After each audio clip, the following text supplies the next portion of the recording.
CFM, en Tarn-et-Garonne, le MAG. Madame, monsieur, bonjour. Rémi Taureau est là avec vous pour la prochaine demi-heure.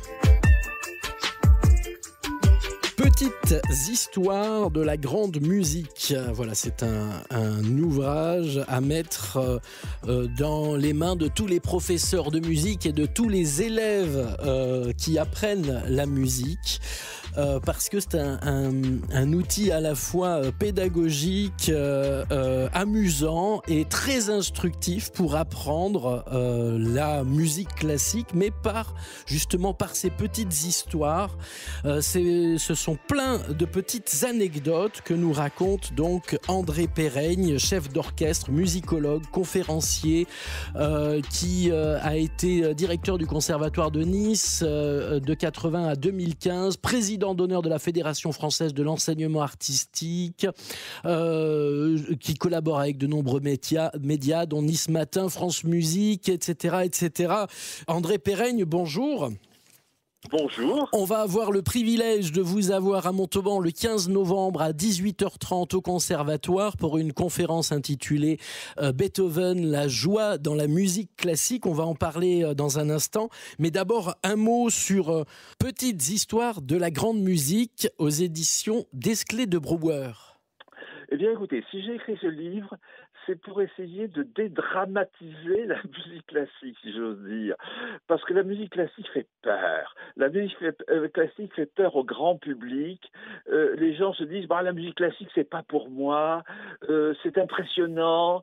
C'est quelque chose de trop sérieux. Eh bien, pas du tout. La musique classique a été composée par Beethoven, Mozart, Schubert, Jean-Sébastien Bach. Pas du tout pour les aristocrates ou les gens huppés de ce monde, mais pour le tout public, pour le peuple, entre guillemets. Et je pense qu'il faut avoir conscience de cela. La grande musique ne doit pas faire peur. La musique, elle est ouverte à tous. La musique véhicule les sentiments des hommes, la joie, la peine, le bonheur, les drames. Tout cela, tout ce qui fait partie des sentiments humains est véhiculé par la grande musique, et il faut avoir conscience de cela. Et en écrivant ce livre, en prenant, j'allais dire, l'histoire de la musique par le petit bout de la lorgnette, je veux ouvrir la grande musique à tous. Hein.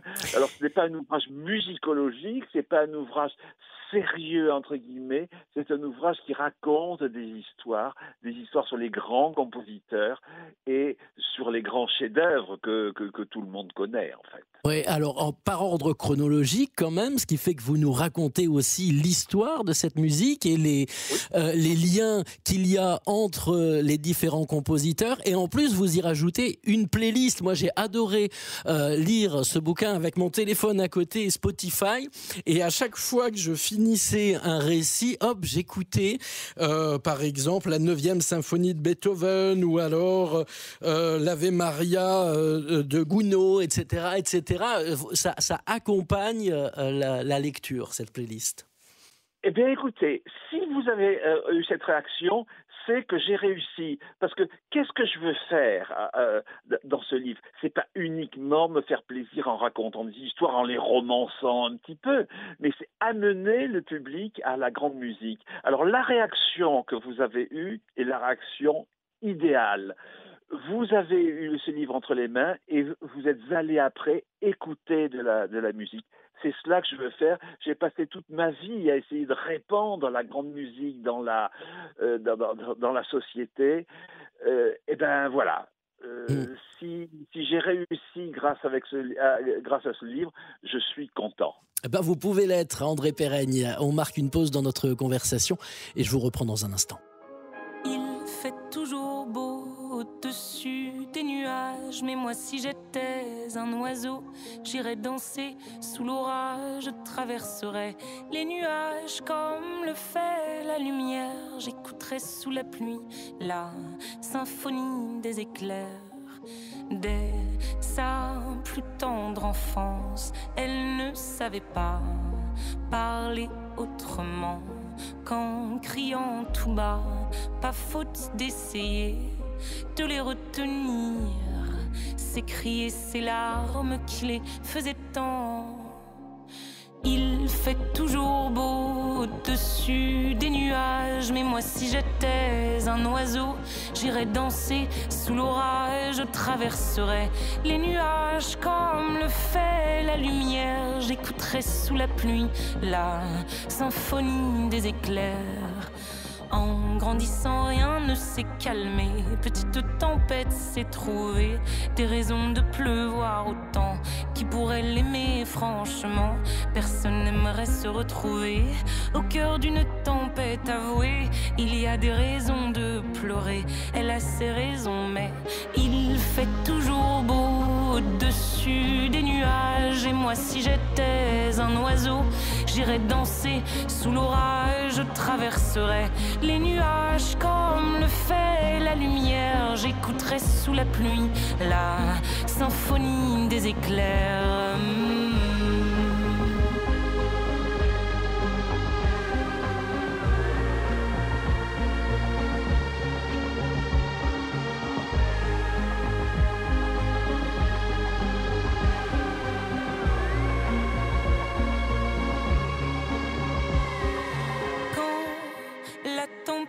T'as su que des mélodies pouvaient s'échapper du vent et se retrouver dans le cœur des gens.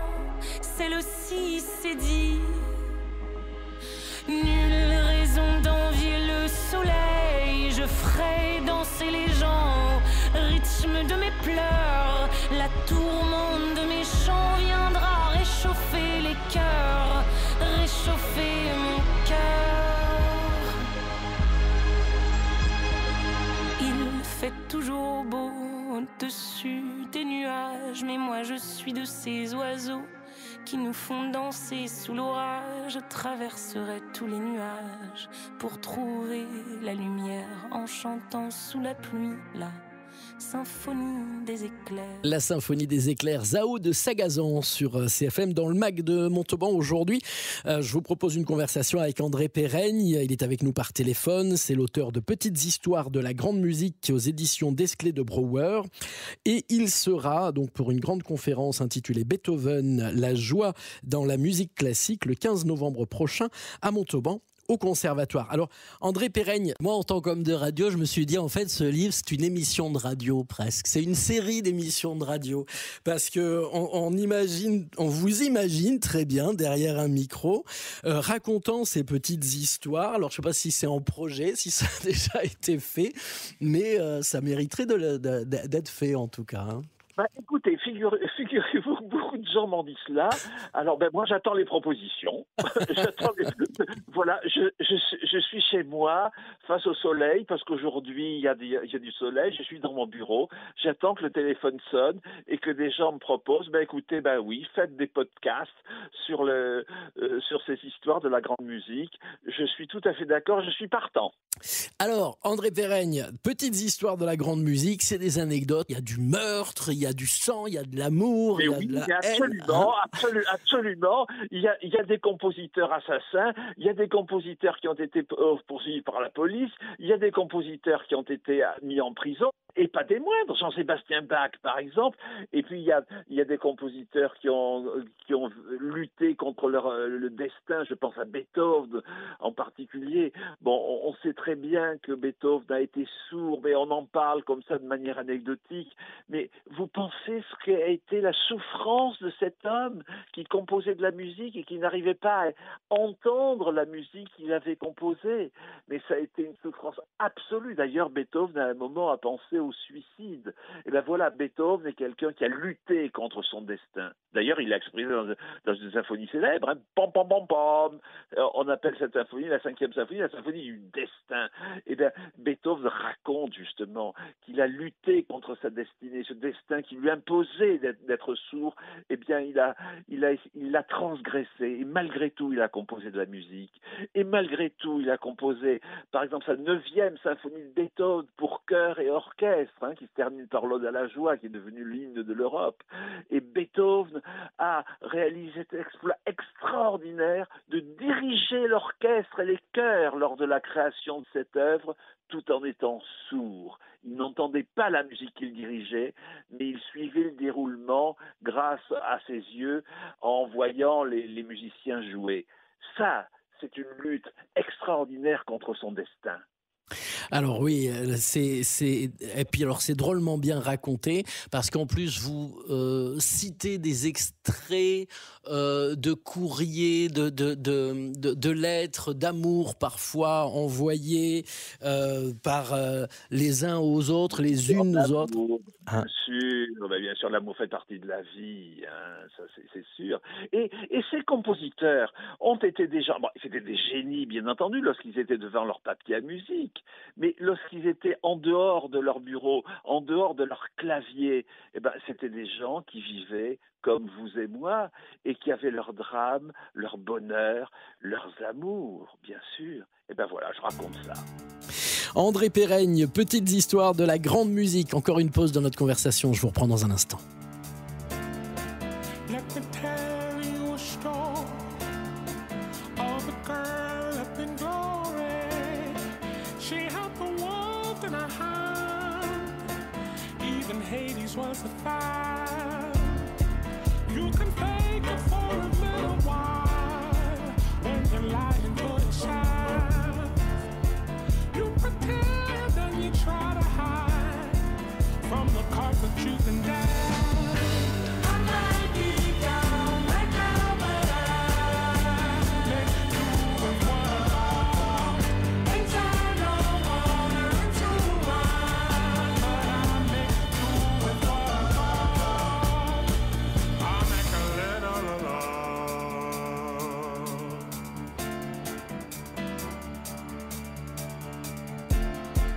In the valley of the Thames, all the glitter, extravagant things. It was all that it seemed in this nightmare of a dream. She took pride in her pride. I hope she had a good time. I might be down, not down, but I make do with what I got. Ain't time no water into wine, but I make do with what I got. I make a little. You might be down right now, but get up. It ain't no use in crying, girl. Get up. Regret it, want no more. Get up. Been down for way too long, just get up. You might be down right now, but get up. It ain't no use in crying, girl. Get up. Regret it, want no more. Get up. Been down for way too long, just get up. I might be down right now, but I make do with what I got. Ain't time no water into wine, but I make do with what I got. I might be down right now, but I make do with what I got. Ain't time no water into wine, but I make do with what I got. Vous écoutez CFM, le mag de Montauban. On est en compagnie d'André Péreigne, qui est l'auteur de Petites histoires de la grande musique, un ouvrage à mettre vraiment entre toutes les mains à partir de n'importe quel âge, parce que c'est drôlement bien raconté, les histoires de ces grands noms qu'on connaît comme ça, mais on se dit, c'est dans un espèce de mesclum, de fatras comme ça, on met tout à trac, Beethoven avec Bach, avec Paganini et les uns et les autres. Et là, en fait, on les retrouve au fil de l'histoire et vous nous les racontez de façon chronologique et pédagogique. L'histoire de la musique part de l'Antiquité jusqu'à nos jours et j'explique. Alors il y a quelques chapitres sérieux quand même, quelques ouvertures de chapitres sérieux dans lesquels j'explique le déroulement de la musique. Hein, le Moyen Âge, le chant grégorien, ensuite on arrive à la Renaissance, ensuite de la Renaissance, avec toute la polyphonie, on passe à la musique classique, qui devient la musique tonale, hein, c'était écrit dans les tonalités qu'on connaît, do majeur, si bémol majeur, mi mineur, etc. Et puis après, vers la fin du 19e siècle, alors le romantisme est passé par là, la tonalité se détruit, on n'écrit plus dans les tonalités habituelles, la musique devient moderne, la musique devient impressionniste, la musique devient dodécaphonique. J'explique tout ça. Il y a quand même un aspect pédagogique en dehors des histoires de meurtre, d'amour, de vol de cadavres et de voilà. concerts. C'est-à-dire qu'on découvre aussi que c'était des véritables rockstars. Vous nous racontez que certains compositeurs étaient vraiment adulés, poursuivis par les femmes. C'était Oui, absolument. Oui. Alors peut-être vous faites allusion au castrat. Vous savez, au castrat qui existait au XVIIe, au XVIIIe siècle, qui étaient ces hommes qui avaient subi l'opération de la castration, donc qui gardaient leur voix aiguë tout au long de leur vie, et ils étaient vénérés comme des rockstars, absolument. Ils étaient courtisés par les femmes aussi, parce que évidemment les relations qu'ils pouvaient avoir avec ces gens-là les mettaient à l'abri de devenir enceintes, hein. Bien entendu, puisqu'ils étaient castrés. Voilà. Alors c'était des rockstars. Et puis après, au 19e siècle, comme rockstar, il y a eu les pianistes. Alors comme Franz Liszt, par exemple, qui était adulé et joué devant des auditoriums pleins de gens comme jamais on avait connu auparavant. Il y a des centaines d'auditeurs lorsqu'il arrivait à Marseille, par exemple, on dressait un arc de triomphe. On n'a pas idée du succès de ces gens-là. Franz Liszt, justement, dont je parle, et qui après, à la fin de sa vie, eut assez de la futilité de cette existence de star, et il a dit non, ce n'est plus pour moi. Il est rentré dans les ordres, il est devenu abbé, l'abbé Liszt.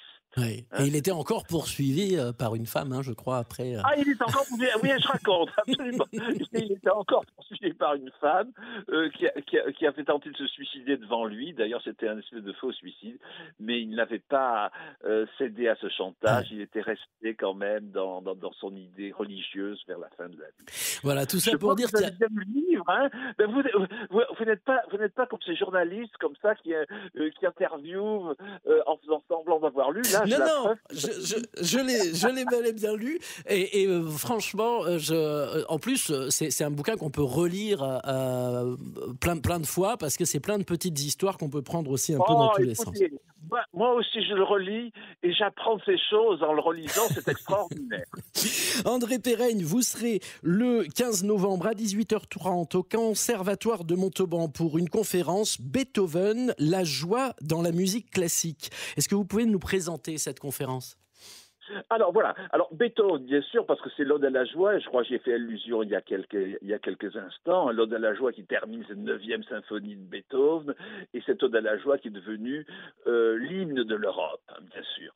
Mais nous allons étendre ça à la joie dans la musique classique en général, la joie chez Vivaldi, la joie chez Bach, la joie dans les musiques de carnaval, la joie dans les musiques d'opérette, évidemment, Offenbach, la joie dans les musiques de danse, et j'ai demandé à des élèves du Conservatoire de Montauban d'illustrer cette conférence. Alors, certains arriveront avec des œuvres de musique de chambre, un autre chantera « Il y a de la joie » de Charles Trenet, parce qu'il n'y a pas de grande et de petite musique. Hein. La musique de variété, la musique de chanson peut être également très belle et peut être travaillée et jouée dans les conservatoires.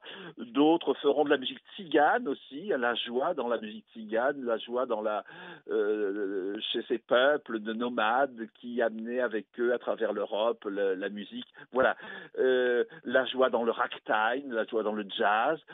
Voilà, nous allons faire tout ça, et on en a tant besoin de joie à l'heure actuelle.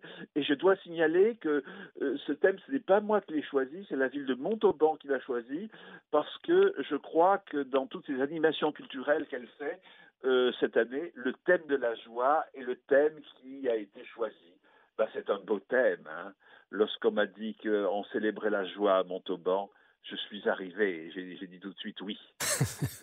Merci beaucoup André Perraigne. Rendez-vous donc à Montauban le 15 novembre au Conservatoire à 18h30 pour Beethoven, la joie dans la musique classique. Et puis je rappelle cet ouvrage, mais vraiment qu'il faut absolument offrir à Noël, c'est obligatoire. Petites histoires de la grande musique, édition Desclés de Brouwer. Merci beaucoup d'avoir été avec nous sur CFM. Bien, je vais aller l'acheter. Merci beaucoup. Merci à vous, au revoir. Au revoir. Vos podcasts et replays. Podcasts et replays. cfmradio.fr